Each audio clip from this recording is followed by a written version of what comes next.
Yeah, yeah, yeah. Hey, 1, 2, 3, 4, 5, 6, 7, 8, 9, 10. Evo, 750 km doma na poti v Luksemburg z električnim avtomobilom in sicer na dogodek Goodyeara. Mednaroden dogodek Beyond Tires.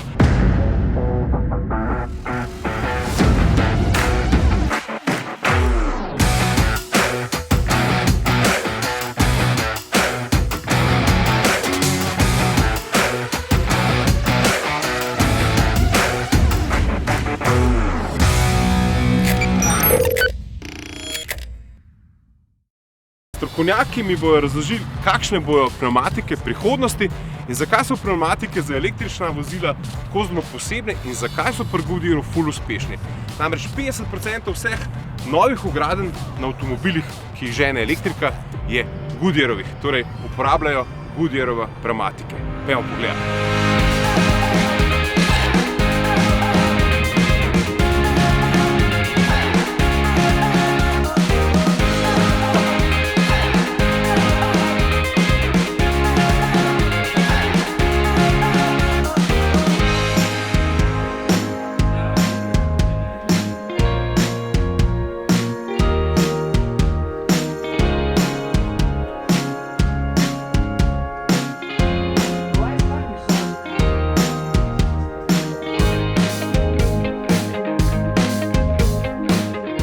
Zdaj smo imeli osnoven briefing, kjer smo zvedeli, da Goodyear ni samo Goodyear, da Goodyear postaja zelo tehnološko podjetje. Danes bomo pa v praksi probali dve inovaciji in sicer pnevmatike, ki nimajo zraka, delujejo s tako membrano in pa senzorične pnevmatike. Pnevmatike, ki v avtomobilu in pa vozniku sporočajo veliko stvari. Tako da bo ful zabaven, bosta dve delavnici in ful ene vsebine. Tako da se ful veselim, pa se bom pogovarjal s strokovnjaki pri Goodyear, ki so odgovorni za razvoj pnevmatik za električna vozila.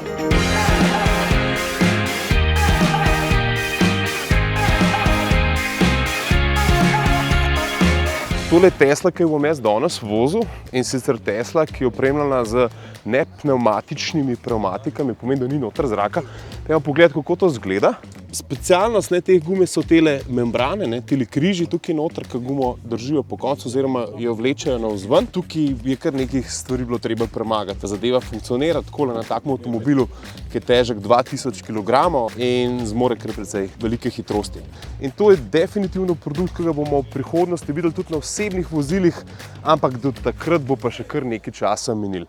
Bistvo teh pnevmatik je to, da ne bojo potrebovala vzdrževanja, da bojo po vsej verjetnosti pametne, da bojo imela noter določene senzorje, ter pa takole naj bi bile tudi nekoliko bolj trajnostne. Zdaj pa bomo poslušati, kaj nam bojo povedali, ker ne vem vsega, sanja se mi, pa res zelo malo.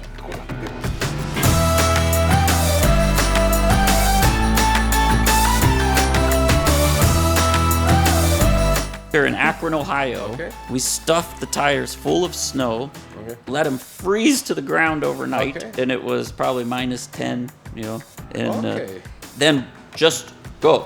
And within 20-30 meters, it just self-cleans. All the snow blows right out of it. Zdaj smo imeli briefing, zvedeli smo veliko podrobnosti v tej pnevmatiki, predvsem prihodnosti te pnevmatike in koliko časa jo že razvijajo. Najprej so jo razvijali na kosilnici, čisto res, na orodju. Druga stopnja razvoja jih je pa popeljala v avtonomna vozila, predvsem dostavna vozila Starship, ter pa en manjši minibus za 8 oseb, ki že deluje na Floridi. Torej na Floridi do 40 km/h prevaža ljudi. Definitivno bomo pa tovrstne pnevmatike videli nekoč na cestah in po vsej verjetnosti prav v taki obliki s tako membrano oziroma takole bojo propustne, čez njih se bo dalo videti. Jaz se te prihodnosti kar veselim, bom pa eden prvih na svetu, ko bom probal, kako se tole čuti.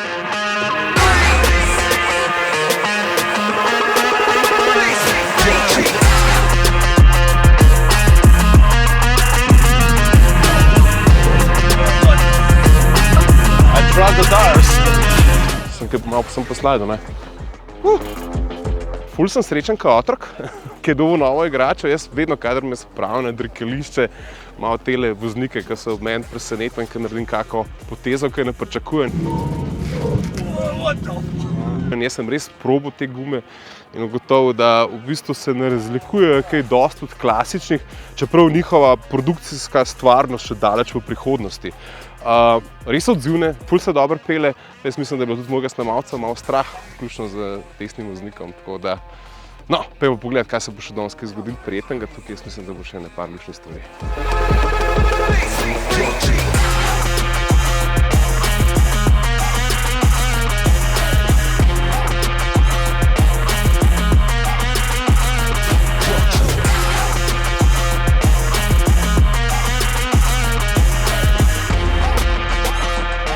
Tire sensors are actually very exciting because they can give you more information like the normal tire pressure monitoring system that you have. They're also more accurate, but what is really exciting about them is that they can give you the information to have specific input for our algorithms where the magic finally operates. To je bil pa tako kotiček zame, geek kotiček, pogovarjali smo se o senzoriki in o tem, kako bojo avtomobili od senzorja v sami pnevmatiki v prihodnosti dobili ful enih podatkov. Naprimer, vedeli bojo, ali je cesta zasnežena, ali je mokra in to bojo povedali v bistvu sistemu ESP v avtomobilu, ki bo znal prilagoditi način bremzanja za določeno površino. Podatkov je pa ena gora, drugače. Vedeli boste, koliko so obrabljene gume, koliko so obtežene, kakšno je trenje z površino, koliko je avto obtežen. Na podlagi vseh teh podatkov bo povečana predvsem varnost. Je pa še ena stvar, ki je treba tukaj upoštevati, avtonomna vozila teh podatkov zdaj nimajo. Zanašajo se samo na kamere. Od zdaj naprej se bojo pa lahko zanašali tudi na senzorje v pnevmatikah. In prav ti senzorji bojo avtomobilom povedali, v kakšnih pogojih vozijo. In vožnja z avtonomnimi vozili bo zaradi tega ful bolj varna. To je pa znanost. Imam ful posebno čast, sem eden in edini novinar, ki si bo ogledal Advanced Design Studio. To je plac, kjer oni razvijajo vse prototipe in te prototipi pa se ponavadi znajdejo na ženevskem šovu na avtomobilih prihodnosti. Ampak gremo noter pogled, kako je nakladen.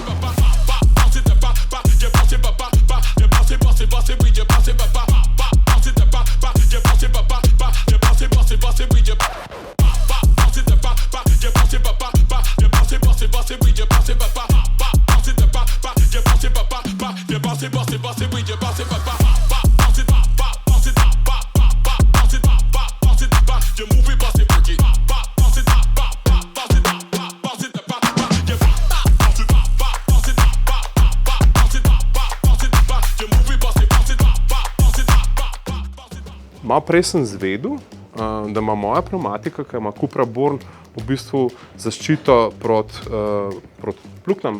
Oziroma, če nekaj povoziš, pa narediš luknjo, se v bistvu guma sama popravi. Pa se za mano en tak zelo zanimiv in poln dan. Res sem se veliko stvari naučil o Goodyearu, o znamki, ker ne želi biti več samo podjetje, ki se ukvarja z gumami, ampak je šlo v podjetje, ki se ukvarja z mobilnostjo.